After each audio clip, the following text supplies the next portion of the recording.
هادشي اللي قالته هذه البنت، هادشي اللي كنشوفوه حنا واقع يعني في جميع البحور ديال المغرب. كيجيبوا الكراسات، كيجيبوا الباراسولات وكيحبسوا كلشي. الناس اللي باغي يجي يتبحر يعني ما كيخليوش يتبحر، يعني خاصك تجي، خاصك تأدي اولادك. المهم باش ما نطولش لكم، نديروا لينا متابعه الصفحه وبارطاجيو هذا الفيديو هذا باش تعم الفائده. حنا في الحسيمه والله العلي العظيم الا حشومه هادشي اللي كيديروا هاد الناس. هذا بلاش كالابونيطا كيماضو نفس الحاجه، لا بلاش كلها عامره بالباراسولات والطوابل ديال المن ديال المواني الباراسولات. هذا راه ولا بلاش بريفي ديالهم، يكتبوا عليه بلاش بريفي.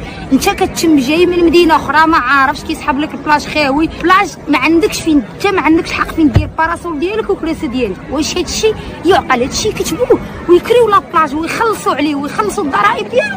حنا اون اكسبت نمشي لبيت شكلان هانيه نلقاهم حاطين لي اللعيبات ديالهم بايو ناخذ كوكتيل مع راساتي وهذا. ولكن انا مني جايه البلاج عادي وسط المدينه، يعني انا جايه انه عامه الشعب ما عنديش انا مثلا، يلا انا نفرض ما عنديش يعطيني باراسول طوابل فابور، لا ايوا شنو نتمرمد انا في الرمله، ما نفرش الفوطه ديالي، ما نحطش كرسي ديالي، ما نحطش باراسول ديالي.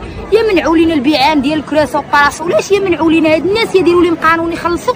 ولا في تنعرفوا ريوسنا راه غنجيو جو سوي اوبليجي ناخذ من عند الطوابل وكراسه. انا ماشي كونتر الخدمه ديالهم يديروها، ولكن بطريقه عقلانيه. تنجي ندوموندي لي طابله وكراسه وباراسول عادي يجي يحطهم ليا باش نجي نلقاهم محطوطين.